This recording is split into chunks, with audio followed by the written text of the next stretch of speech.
আজকে কথা বলবো যুব সমাজকে নিয়ে, যুবকদেরকে নিয়ে কথা বলবো। বলুন ইনশাআল্লাহ।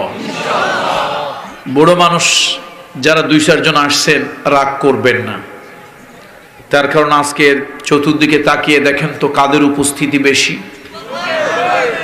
তাহলে মেজরিটি পার্সেন্ট যারা, তাদের ব্যাপারেই তো কথা বলতে হয় নাকি? আর বুড়া মানুষের ব্যাপারে কথা বলে লাভ নাই, বুড়া মানুষ তো বেহেশতেও যাবে না। সুতরাং যারা বেহেশতে যাবে না তাদের ব্যাপারে কথা বলে লাভ কি বলেন তো? কোনো লাভ আছে? আপনারা ভাবলেন আমি বোধহয় মস্করা করছি, ঠাট্টা করছি। না, হাদিস রাসূলুল্লাহ সাল্লাল্লাহু আলাইহি ওয়াসাল্লামের কাছে এসে এক বৃদ্ধ আল্লাহর হাবিবের কাছে বললেন, ইয়া রাসূলুল্লাহ, আপনি আমার জন্য আল্লাহ তাআলার কাছে দোয়া করেন, আল্লাহ তাআলা যেন আমাকে বেহেশত দান করেন। রাসূল বললেন, সর্বনাশ, বুড়ো মানুষ তো বেহেশতে যাবে না, বুড়া মানুষ বেহেশতে যাবে না। লোকটা তো অস্থির হয়ে গেল, কেঁদে। আল্লাহর হাবিব তাকে বললেন, তুমি কেঁদো না, বুড়ো মানুষ বেহেশতে যাবে না, এটা কথা সঠিক, তবে যারা যাবে তারা যুবক হয়ে যাবে। বলুন সুবহানাল্লাহ। কি হয়ে যাবে বলুন তো? তাহলে কিন্তু এইবার বুড়োদের কলিজায় পানি আসছে, একটু শান্তিও লাগতেছে। আর দাদা যারা আছে তারা ভিতরে ভিতরে একটু খুশি। 2-1 দাদা আছে না মাহফিলে? দাদারা ভিতরে ভিতরে খুশি, নাতিদের মতো যদি আবার জওয়ান হতে পারি তাহলে নতুন কোন দাদিও জুটে যেতে পারে। আল্লাহ আমাদের দাদাদেরকে কবুল করুন, দীর্ঘ সুস্থ নেক হায়াত দান করুন, মৃত্যুর সময় ঈমানের সাথে খাতিমা বিল খাইর নসিব করুন।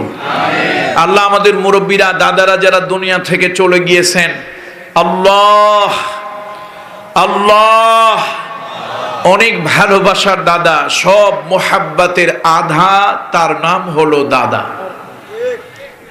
দাদার মতো ভালোবাসা, দাদির মতো ভালোবাসা, নানার মতো ভালোবাসা, নানির মতো ভালোবাসা।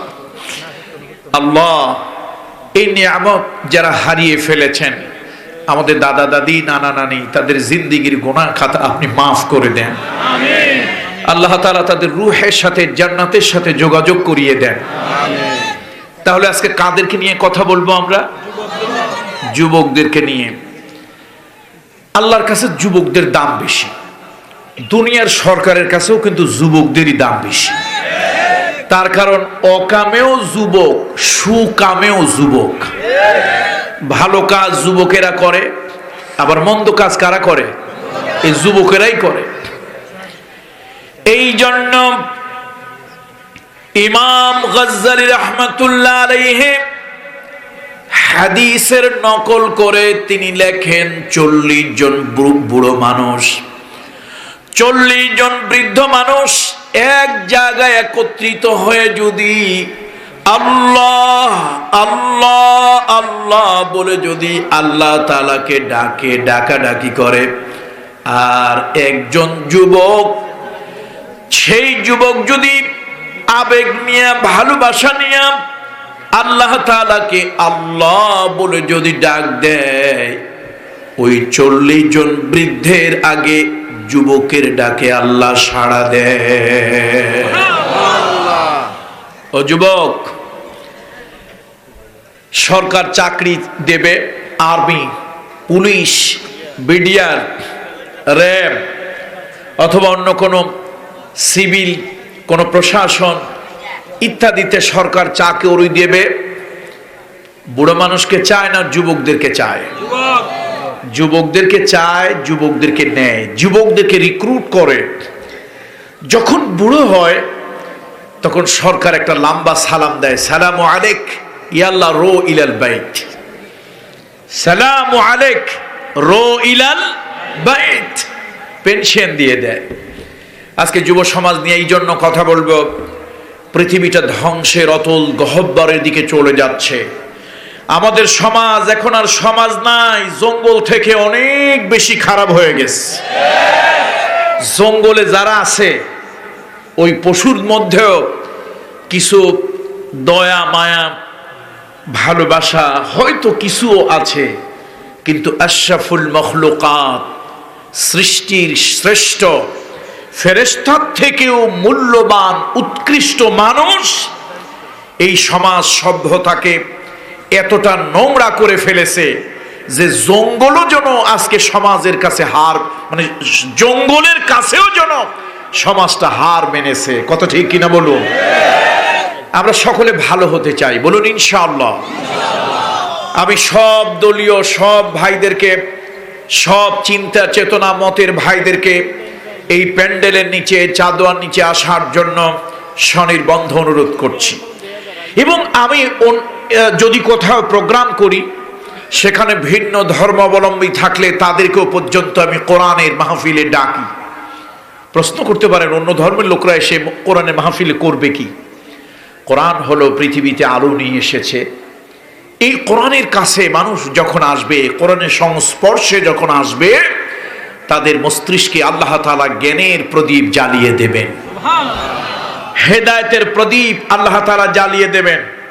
এই জন্য সব দলের, সব মতের, সব ধর্মের মানুষকে আমরা কোরআনুল কারীমের মাহফিলে উদাত্ত আহ্বান জানাই। আচ্ছা বলুন তো, আপনাদের মাহফিলটার নাম কি? তাফসীরুল কোরআন, তাফসীরুল কোরআন মাহফিল, মাজালিসুল কোরআন, মাজালিসুল্লাহ। এই মজলিসটা এখন সাধারণ কোনো মজলিস নয়, এই মজলিস আল্লাহ তাআলার মজলিসে পরিণত হয়েছে। বলুন সুবহানাল্লাহ।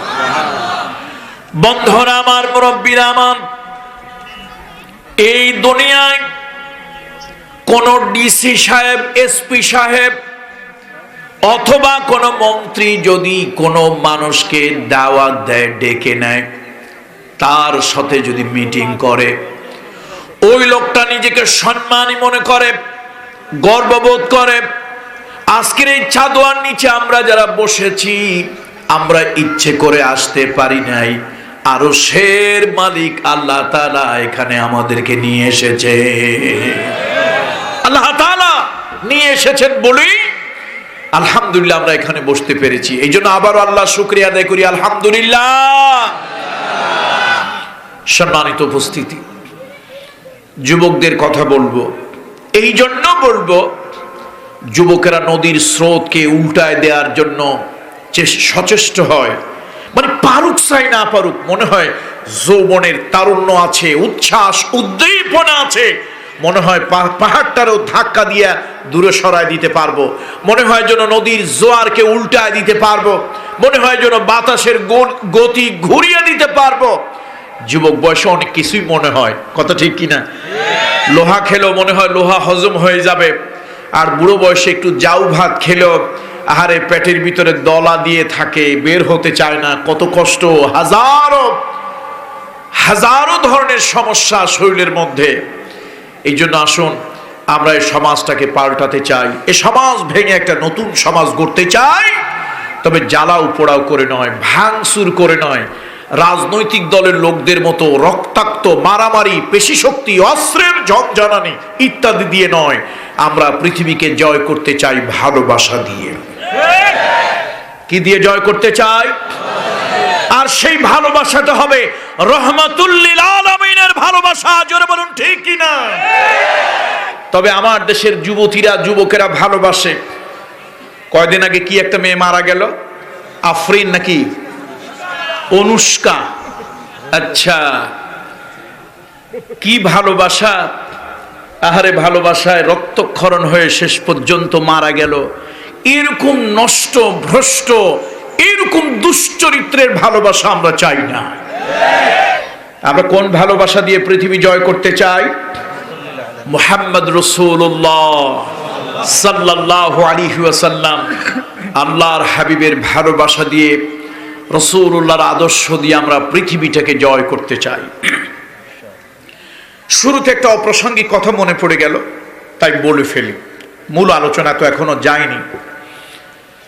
মুসলমানের মধ্যে মানুষের প্রতি যে ভালোবাসা, আপনারা ইউটিউবে, ইন্টারনেটে আমার এই বক্তব্যটা অনেকবার শুনেছেন। হাজার হাজার লক্ষ লক্ষ ভিউয়ার্স আমার এই বক্তব্যটা শুনেছে। একবার মদিনা মুনাওয়ারায় গোয়েন্দা এসেছে মদিনাকে দেখার জন্য, মুসলমানদের ব্যাপারে কিছু তথ্য নেওয়ার জন্য। এখন গোয়েন্দা যারা আসে সিভিল পোশাকে, তাদের গায়ে তো আর লেখা থাকে না যে আমি গোয়েন্দা, লেখা থাকে? তারা গোপনে যা কিছু জানতে চায়। গোয়েন্দা এলো, মুসলমানরা কি খায়, কোন ট্রেনিং দেয়, কোন ভাবে চলে, কোন অস্ত্র ব্যবহার করে। যেখানেই মুসলমান যায় সেখানেই মুসলমানরা বিজয়ী হয়। এই মুসলমানদের ব্যাপারে আমাদের কিছু জানতে হবে। এখন গোয়েন্দারা এসে মদিনার অলিগলি, রাজপথ ইত্যাদি ঘোরে, কিন্তু আলাদা কোনো ট্রেনিং মুসলমানদের মধ্যে নাই। স্বাভাবিক খাবার খায়, স্বাভাবিকভাবেই তারা বেচা কেনা করে, মুআমেলাত, মানুষের সাথে মানুষের পারস্পরিক সম্পর্ক স্বাভাবিকভাবেই হয়। কিন্তু দুইটা জিনিস গোয়েন্দার কাছে একটু ব্যতিক্রম মনে হলো। একটি হলো মুসলমানদের কেউ একজন উঁচু জায়গায় দাঁড়িয়ে শাউটিং করে, আওয়াজ দেয়, আল্লাহু আকবার, আল্লাহু আকবার। গোয়েন্দা চিন্তা করলো জিনিসটা কি, এটা কিসের শাউটিং? জিজ্ঞেস করলো, ভাই এরকম আওয়াজ দেয় ওইটার নাম কি? কইটার নাম আজান।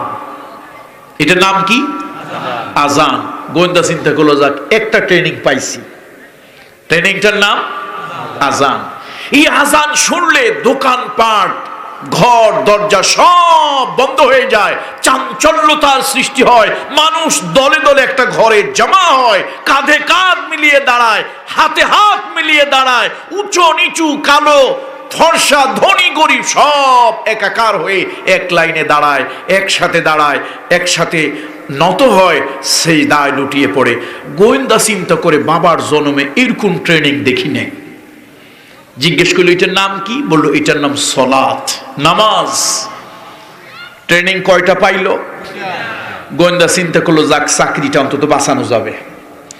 না হলে গিয়া যদি বলতাম মদিনার মুসলমানরা আলাদা কোনো ট্রেনিং দেয় না, আলাদা কোনো খাবার খায় না, তাহলে চাকরি থাকতো না। বলে তারা আলাদা কিছু করে না, তো কোন শক্তি দিয়া ময়দানে তারা বিজয়ী হয়? মুসলমানেরা ইমানি শক্তি নিয়ে পৃথিবীর যে ময়দানে গিয়েছে সেই ময়দান তাদের বিজয়ী হয়ে পদচুম্বন করেছে। জোরে বলুন ঠিক। এখন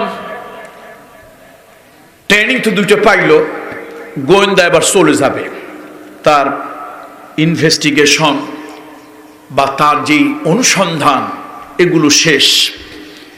চিন্তা করলো, আসলাম আরব দেশে, আসলাম মদিনা মুনাওয়ারায়, নতুন শহর।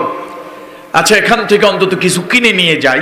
আমরা যখন কোনো পর্যটন এলাকায় যাই, নতুন এলাকায় যাই, সেখানে কিছু স্মৃতি আমরা কিনে নিয়ে যাই, বহন করি।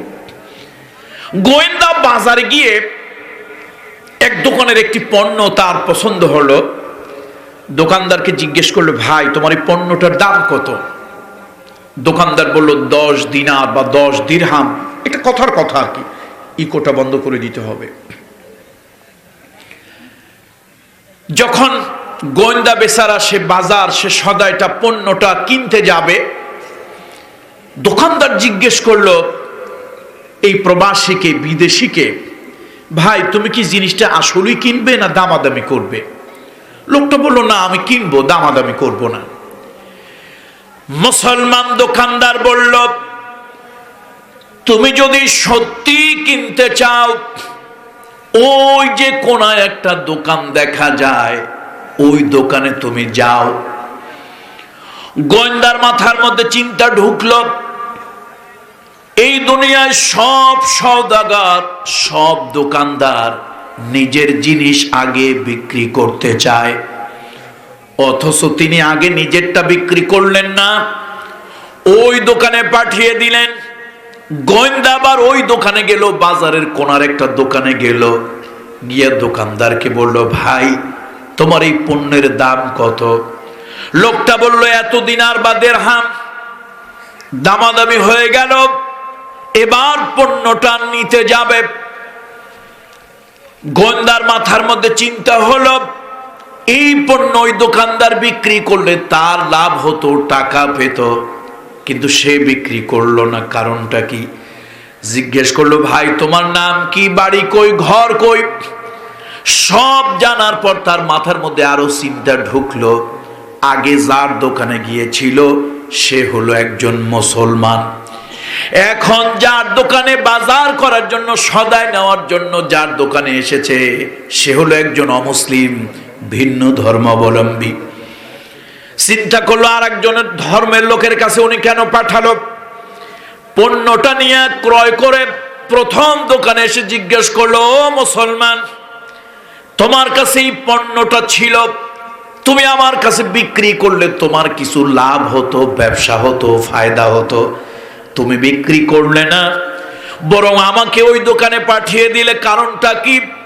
বলল, শোনো, সকাল থেকে আমি অনেকগুলো পণ্য বিক্রি করেছি, অনেক টাকা আমার হাতে এসেছে, কিন্তু আমি লক্ষ্য করে দেখলাম ওই কোনার দোকানদার এখন পর্যন্ত কোনো বেচা বিক্রি তার হয় নাই। যদি তার হাতে টাকা থাকে ভালো কথা, যদি তার হাতে কোনো টাকা পয়সা না থাকে, যেহেতু বেচা কেনা হয় নাই, ওই লোকটা বাড়ি যখন যাবে সন্ধ্যেবেলায় খালি হাতে বাড়ি যাবে, কোনো খাদ্য খাবার নিয়ে যেতে পারবে না।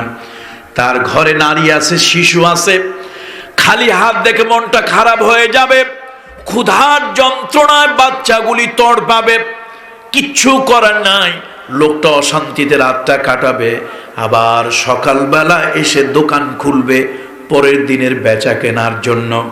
আমি মনে মনে ভাবলাম, অনেক বেচা কেনা করেছি, আমার হাতে অনেক টাকা, সন্ধ্যাবেলায় খাদ্য খাবার কিনে নিয়ে বাড়ি যাব, ওই লোকটা অন্তত একটা পণ্য যদি বিক্রি করে, ওই ওর ওসিলায় কিছু হলেও তার টাকা পয়সা হাতে আসবে। এই চিন্তা করে আমি তার কাছে পাঠালাম। গোয়েন্দার মাথার মধ্যে আরো পেঁচ লাগলো, বলল, তার চিন্তা করে তোমার লাভ কি? তুমি একজন মুসলমান, সে হলো একজন অমুসলিম, তার চিন্তা তুমি কেন করতেছ? মুসলমান জানে না লোকটা গোয়েন্দা। মুসলমান আবেগ দিয়া বলো, বিদেশি, ভালো করে শোনো, আমার বিশ্ব নবী, রহমতের নবী, মানবতার মহান শিক্ষক মুহাম্মদুর রাসূলুল্লাহ, মুহাম্মদুর রাসূলুল্লাহ সাল্লাল্লাহু আলাইহি ওয়াসাল্লাম বলেছেন, সেই ব্যক্তি মুমিন নয়, সেই ব্যক্তি মুমিন নয়। হাকাদা সালাসা মাররাত, তিনবার বললেন। লোকেরা জিজ্ঞেস করলো, ইয়া রাসূলুল্লাহ, কোন ব্যক্তি মুমিন নয়? আল্লাহর নবী বললেন, যে পেট পুরে আহার করার পরে এ কথা জেনে ঘুমিয়ে গেল, তার প্রতিবেশী এখনো না খেয়ে আছে, সেই ব্যক্তি মুমিন নয়। যেহেতু লোকটা আমার প্রতিবেশী, আমি জানি সে না খেয়ে থাকবে, বাচ্চা কাচ্চাগুলো না খেয়ে থাকবে, আহলে বাইতের মহিলারা পর্যন্ত না খেয়ে থাকবে, এই জন্য তুমি যখন বললে নিশ্চিত তুমি পণ্য কিনবে, সদাইটা নিশ্চিত তুমি করবে, ওই দোকানে তোমারে পাঠালাম পণ্য কেনার জন্য। শোনো, এখানে ধর্মের প্রশ্ন নয়, এখানে মনুষ্যত্ব আর মানবতার প্রশ্ন। আল্লাহু আকবার। গোয়েন্দা আর স্থির থাকতে পারলো না, একটা চিৎকার দিয়ে উঠলো, ও মুসলমান, এই ভালোবাসা যদি তোমার বিশ্ব নবীর আদর্শ হয়, আমি আল্লাহর নামে শপথ করে বলছি, তোমার বিশ্ব নবীর ভালোবাসা দিয়া একদিন तमाम পৃথিবী তোমরা দখল করে ফেলবে। সুতরাং আমরা সমাজ পাল্টাতে চাই বিশ্ব নবীর ভালোবাসা দিয়ে, আমরা দুনিয়াকে জয় করতে চাই বিশ্ব নবীর ভালোবাসা দিয়ে। জোরে বলুন ঠিক কিনা?